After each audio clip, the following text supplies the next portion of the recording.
sun, waves, and seafood. What better way to spend the afternoon than catching your dinner fresh from the Gulf? But even recreational crabbers like Allison and Jay Gruber will tell you crabbing is harder than it looks.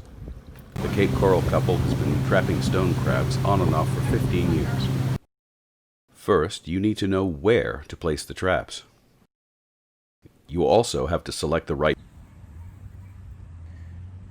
It has to do with water depth, it has to do with temperatures, it has to do with cold fronts coming through.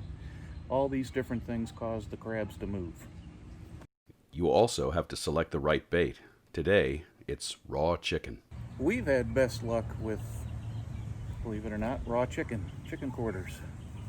A lot of people use pig's feet. We have used leftover Thanksgiving turkeys. Pretty much any kind of meat you throw in there seems to work. You can put fish in there if you wanted to. But we found that the chicken has worked best for us. And of course, you have to know how to extract the crab. I think those gloves are really a false sense of security, because if one of those crabs actually got a hold of my finger, I don't know what would happen. They are very strong. And even the little guys that you don't think there's much to them, they have a lot of strength. Jay says it's not uncommon to open the trap and find an interloper. We got lots of different things. We will catch calico crabs, we'll catch pass crabs, blue crabs, lots of different types of shrimp. We'll get these mean little mudfish in there. We've got snapper in there before, pinfish. That's part of the fun, is you never know what's going to be in that trap when you pull it up. You hope it's full of stone crabs, but you never know. This telltale purple dye indicates sea slugs before they even open the trap. The one intruder they really hate, the 8-legged variety.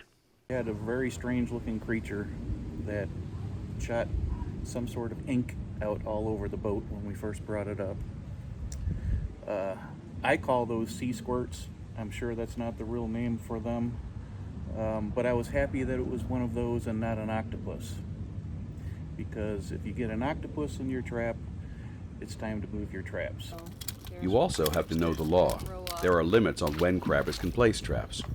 Recreational crabbers can set a maximum of 5 traps per person, which must be registered.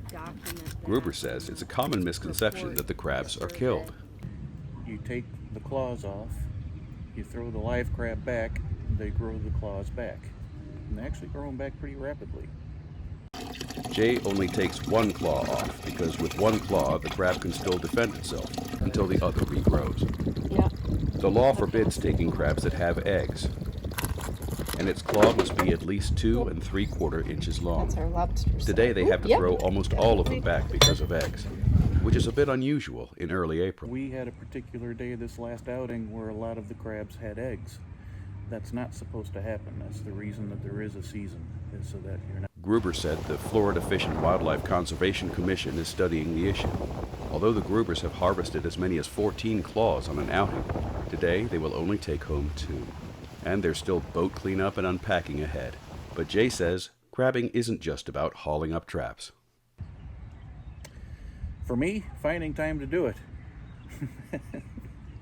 That's part of the reason we'd like to do the crabbing, is it gives us an excuse that we have to go out in the boat.